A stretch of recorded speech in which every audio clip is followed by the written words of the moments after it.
یہ مذاکرات کامیاب نہیں ہوتے تو کیا پاکستان تحریک صاحب دوبارہ اسلام آباد لانگ مارچ کرے گی؟ مذاکرات اللہ نہ کرے کامیاب نہ ہو، رکاوٹیں نظر آ رہی ہے. میں اپیل کرتا ہوں خصوصاً اسپیکر ایاز صادق کو، کیونکہ وہ اس کے کوآرڈینیٹر ہیں اور انہوں نے بیڑا اٹھایا تھا. گرچہ وہ بیرون ملک ہیں لیکن اس کو اپنا کردار جو ہے ادا کرنا چاہیے. رانا ثناء اللہ سلجھے ہوئے ایک سیاسی ذہن کے آدمی ہیں اور وہ اس میں کردار ادا کر سکتے ہیں. ان مذاکرات کو ناکام نہ ہونے دیں، ورنہ پوری قوم دیکھ لیں کہ ان تمام ظلم و جبر کے باوجود ہم ان کے پاس مذاکرات کی ٹیبل پہ آئے اور بیٹھے.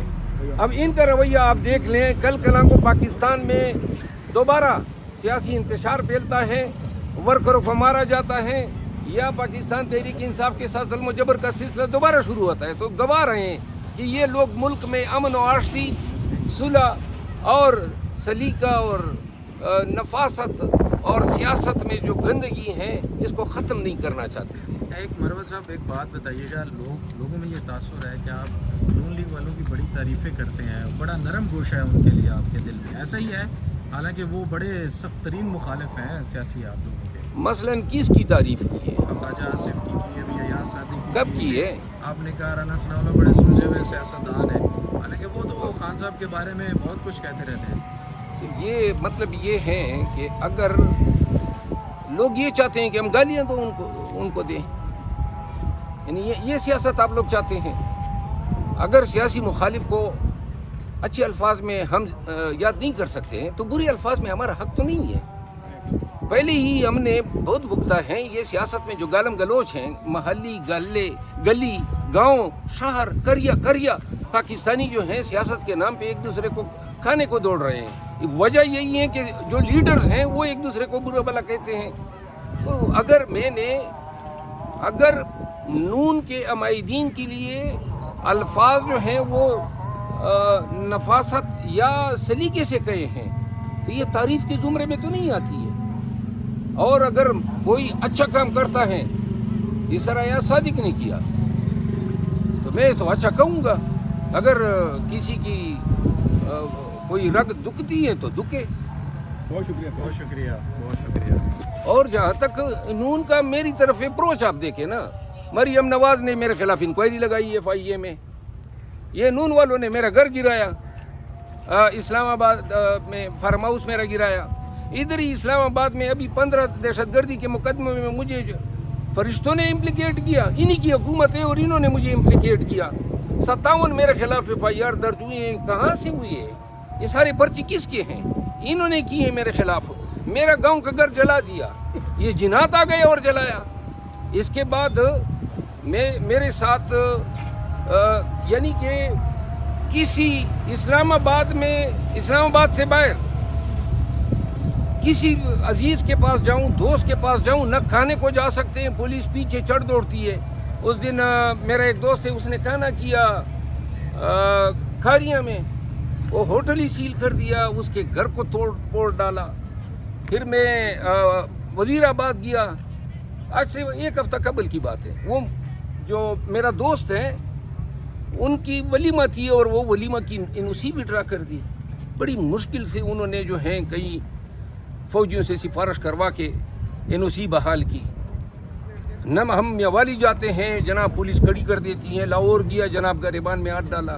کون سی ہمارے ساتھ نہیں کی ہوئی ہے؟ کوئی بتا سکتا ہے؟ ایک چھوٹی سی کوئی احسان کوئی بتا دیں یا کسی نے ہمارے ساتھ کیا ہو؟ حکومت نے، اسٹیبلشمنٹ نے، سب نے ذلیل کر کے رکھا ہے. لیکن اس کا یہ مطلب نہیں ہے.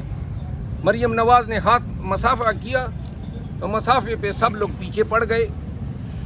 اور میں نے یہ کہا کہ بھئی یہ مسافے والی بات پہ اگر ہمیں گھٹن محسوس نہیں ہوگی اگر ہم ایسے معاشرے کو جو ہے پروان چڑھائیں گے جہاں پہ مسافہ جو ہے وہ گناہ کبیرہ ہو گیا.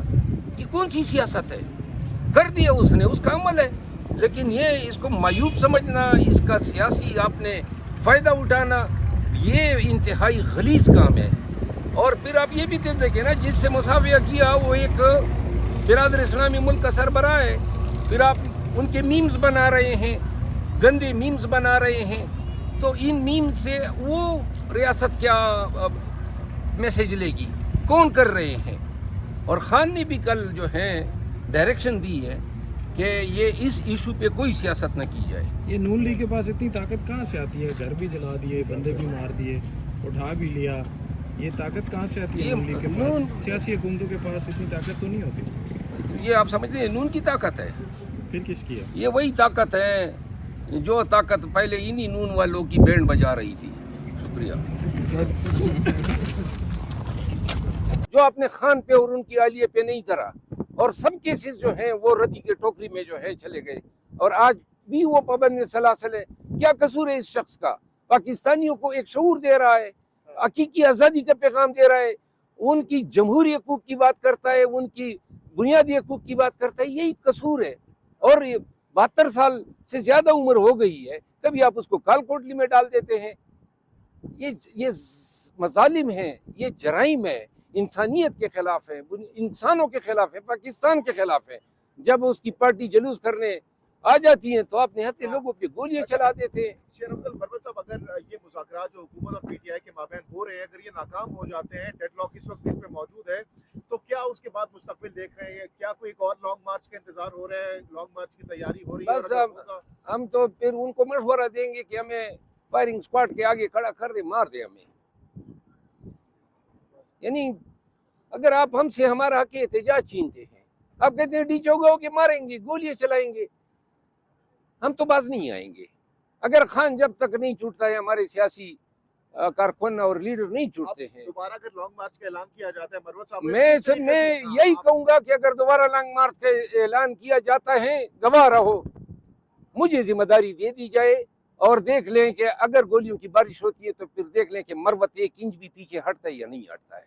سر ڈیل کی باتیں ہو رہی ہیں، سر کہتے ہیں بیک ڈور مذاکرات ہو رہے ہیں، سر اس میں کوئی صداقت ہے آپ کے؟ بیک ڈور مذاکرات کوئی نہیں ہو رہے ہیں. پہلے ہو رہے تھے 22 اکتوبر سے 25 اکتوبر کی رات تک، لیکن ابھی نہیں ہو رہے ہیں. یہی مذاکرات ہو رہے ہیں، اس سے ہم نے توقع لگائی ہوئی ہے، اور امید کرتے ہیں کہ تمام سیاسی قوتیں، اسٹیبلشمنٹ سب پاکستان کا سوچیں گے، اور پاکستان کے لیے، پاکستانی کے لیے ایک بہتر پاکستان کا سوچیں گے. یہ پاکستان جو غیر یقینی صورتحال سے دوچار ہے، بدامنی ہے، سیاسی عدم استحکام ہے، معیشت دیگرگو ہے، اس کو نکالنا ہوگا. مروت صاحب، ابھی آپ نے کہا کہ اگر آپ کو ذمہ داری دی جاتی ہے تو آپ 1 انچ بھی پیچھے نہیں ہٹیں گے، تو خان صاحب اگر آپ کو ذمہ داری دیتے ہیں، آپ کا لائے عمل کیا ہوگا؟ کتنے میں ذمہ داری اگر مانگوں گا تو بلا شرکت غیر ہے. ذمہ داری دے، میں جانوں، میرا کام جانے. پہلی ذمہ داری دی تھی نا 11 اپریل تک، 9 مئی کے بعد سے لے کر میں نے ذمہ داری نبھائی. کوئی ایک پروگرام، کوئی ایک کنونشن، کوئی ایک جلسہ جہاں ہم پولیس کے ڈر سے یا اداروں کے ڈر سے نہ گئے ہو یا نہ پہنچے ہو، ہر جگہ پہ ہم پہ گولیاں چلی، آنسو گیس ہوئے، شیل گرے، ورکر ہمارے شہید ہوئے، لیکن ہم نے 1 انچ بھی جو ہے پیچھے ہٹ کے یہ نہیں دکھایا. جب انہوں نے میرا گھر گرایا اور آپ میں سے ایک صحافی میرے ساتھ گیا تو میں نے کہا رونا پیٹنا نہیں ہوگا، ورکر کو حوصلے کی ضرورت ہے. آج یہ ہمارے ورکر شہید ہوئے ہیں، پاکستان میں سراسیم کی اور خوف کا عالم ہے. میں پاکستانیوں کو بتانا چاہتا ہوں یہ خوف کو شکست دینی ہے. بے شک ایک دفعہ ہو گیا، ہم نے مار کھا لی، دوبارہ جو ہے یہ گولیاں چلاتے ہوئے 20 دفعہ سوچیں گے، کیونکہ پوری دنیا میں پاکستان کی جگہ جو اپنے خان پہ اور ان کی آلیے پہ نہیں کرا، اور سب کیسز جو ہیں وہ ردی کے ٹوکری میں جو ہے چلے گئے، اور آج بھی وہ پابند سلاسل ہے. کیا قصور ہے اس شخص کا؟ پاکستانیوں کو ایک شعور دے رہا ہے، حقیقی آزادی کا پیغام دے رہا ہے، ان کی جمہوری حقوق کی بات کرتا ہے، ان کی بنیادی حقوق کی بات کرتا ہے. یہی قصور ہے. اور 72 سال